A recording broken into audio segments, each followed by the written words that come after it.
सोना गाची की रातें पार्ट 10। लिफाफे में सिवाय बासी फूल के और कुछ भी नहीं था। शबाना को ये बड़ी रोमांटिक और दिलफरेब बात लगी कि उसे लिफाफे में बासी फूल कोई डालकर भेजे।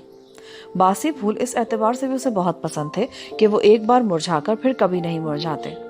उनकी उदास महक उसे इन सरसब्ज शगुफ्ता बागों की याद दिलाती थी जो सैकड़ों बरस पहले दरियाओं के किनारे अपनी सायेदार रविशों पे नाजुक अंदाम लड़कियों को हंसते खेलते चलते देखा करते थे। लेकिन फिर दरिया सहराओं के सीने में उतरकर रूपोश हो गए, रविशें वीरान हो गई, बाग रेत की चादर में छुपकर मौदूम हो गए और उनकी दिलगुदास खुशबुएं तारीख के बोसीदा अवराक में हमेशा के लिए सिमट गई। शबाना ने लिफाफे में से बासी फूल निकाला, उसे अपने होठों के करीब ले गई। उसमें से धीमी महक आ रही थी। ये इन कदीम खानकाहों की महक थी जहां पाकबाज राहिबाएं खुदा की याद में जिंदगी बसर करती थी।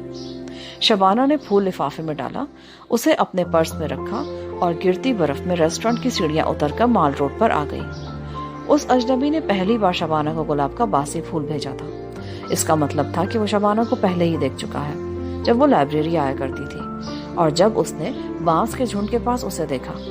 शबाना इन्हीं ख्यालात में गुम बर्फबारी में वीरान सड़क की चढ़ाई चढ़ रही थी। बर्फ ज्यादा गिरने लगी थी। बर्फ की पंखड़ियां बर्फ के गालों में तब्दील हो गई थी। डाकखाने के ऊपर चढ़कर चीड़ के दरख्तों वाला मोड़ घूमकर शबाना अपनी कोठी की तरफ चली तो दूसरी जानिब खुली वादी में से तेज यखबस्ता हवा का झोंका उसके चेहरे से टकराया।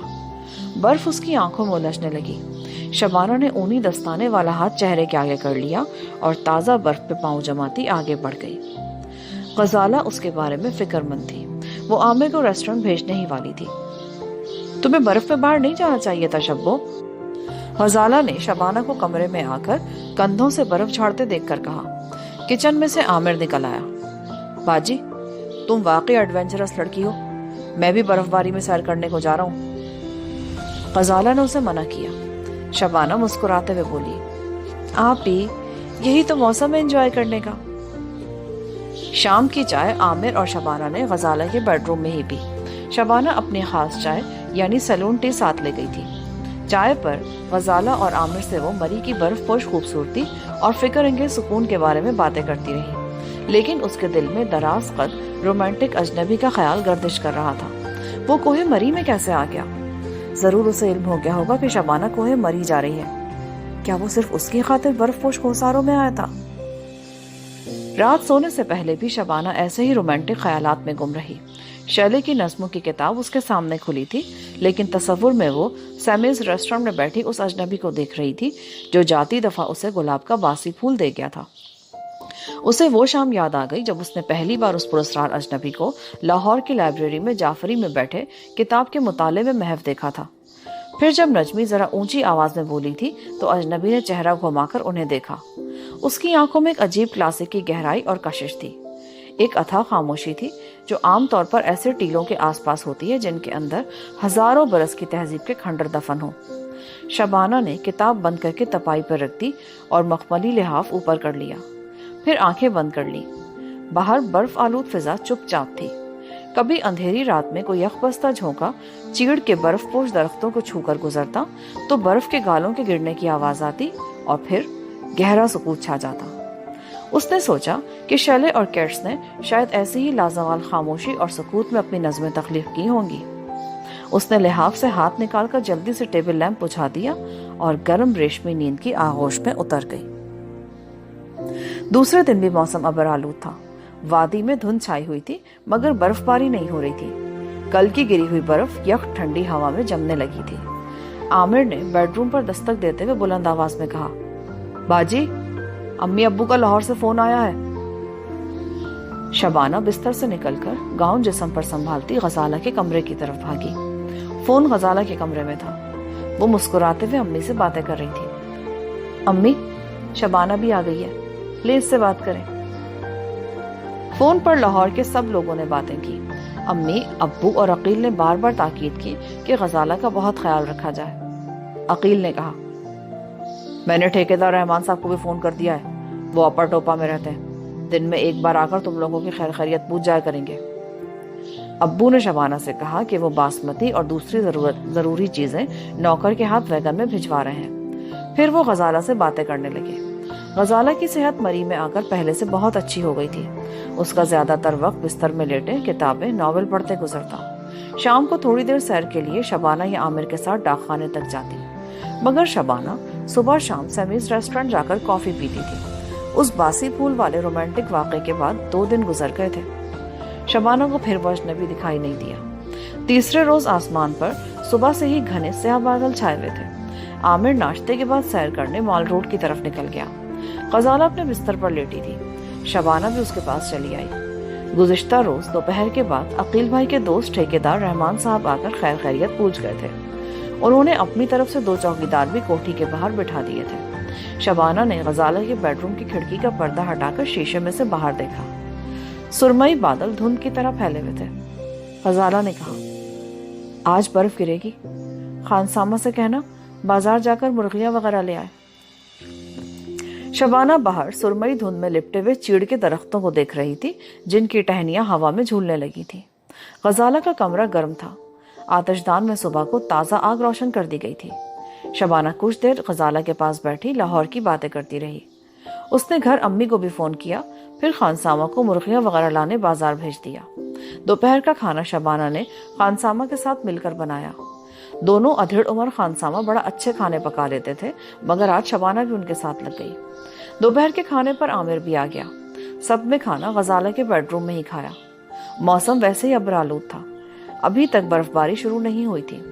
کھانے کے بعد شبانہ اپنے کمرے میں آ گئی، تھوڑی دیر آرام کیا، پھر اس کا دل باہر جانے کو بےتاب ہو گیا۔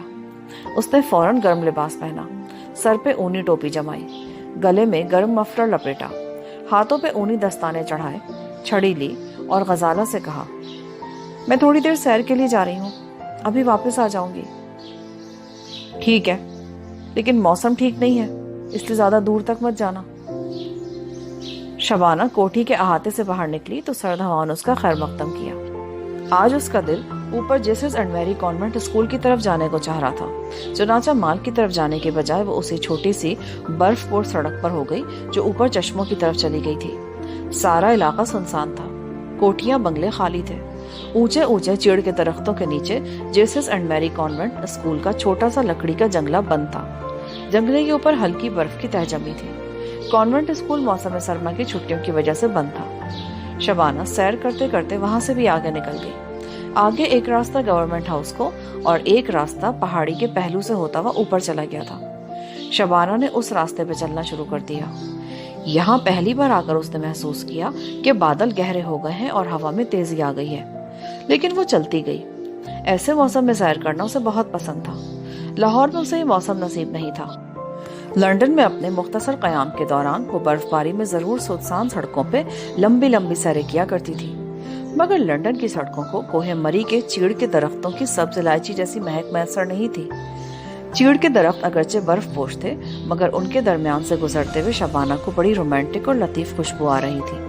یہ خوشبو بے حد پاکیزہ اور شفاف تھی، جو شبانہ کے خیالات پر جمے ہوئے شہر کے مادی زنگ کو اتار رہی تھی۔ وہ سوچنے لگی، درخت انسان کے پرانے ساتھی ہیں۔ انسان نے انہی درختوں میں کبھی اپنے ارتقاء کا سفر شروع کیا تھا، تب وہ درختوں کی زبان اور درخت اس کی زبان جانتے تھے۔ دونوں ایک دوسرے کے دوست تھے، دونوں ایک دوسرے کے احساسات سے واقف تھے۔ پھر انسان درختوں سے بچھڑ گیا۔ اس نے شہر آباد کر لیے، مگر وہ درختوں کو نہیں بھولا۔ اس نے اپنے پتھر کے مکانوں کے آگے بھی درخت لگا لیے، لیکن اب وہ درختوں کی زبان نہیں جانتا تھا۔ درخت بھی اسے نہیں پہچانتے تھے کیونکہ وہ بہت بدل گیا تھا۔ کبھی وہ درختوں سے ہاتھ ملا کر آگے بڑھتا تھا، لیکن اب وہ ان کی طرف دیکھے بغیر اپنے پریشان خیالات کے بھنور میں الجھا آگے گزر جاتا ہے۔ شبانہ نے دستانے اتار کر چیڑ کے ایک درخت کے تنے پہ اپنا ہاتھ رکھ دیا۔ اسے تنے میں درخت کے دل کی دھڑکن محسوس ہوئی۔ چیڑ کی بلند و بالا شاخوں نے ایک جھکولا سا کھایا۔ شاخوں پر سے برف پھسل کر شبانہ کے اوپر گری۔ ہوا تیز ہو گئی تھی۔ شبانہ نے دستانہ پہنتے ہوئے نیچے وادی کی طرف دیکھا۔ وادی بادلوں میں ڈوب گئی تھی۔ اوپر کی جانب تیز ہواؤں کے تھپیڑے آنے لگے، پھر بادلوں میں گرجدار آواز سنائی دی۔ شبانہ نے سوچا کہ شاید طوفان آ رہا ہے، اسے واپس چلنا چاہیے۔ وہ واپس مڑی ہی تھی کہ اسے سرمئی بادلوں کی تاریک سرد دھند نے اپنی لپیٹ میں لے لیا۔ शबाना को कुछ नजर नहीं आ रहा था। एक लम्हे के लिए वो अपना हाथ चेहरे पर रखकर वहीं खड़ी हो गई। वादी की जानिब से तेज हवाओं की चीखें सुनाई देने लगी, जो शबाना के जिस्म से टकराकर ऊपर चश्मों की तरफ निकल जाती। शबाना को अपने चेहरे पर बर्फ के गालों की नमी महसूस हुई। बर्फ गिरने लगी थी, या शायद बर्फ का तूफान था ये। शबाना पहाड़ी की दीवार के साथ साथ पीछे की तरफ चलने लगी। उसे मालूम था कि उसकी दूसरी जानिब वादी की खतरनाक ढलान है। यहाँ पर पार्ट 10 का इख्तिताम होता है। मजीद कहानी सुनने के लिए पार्ट 11 समाप्त फरमाएं।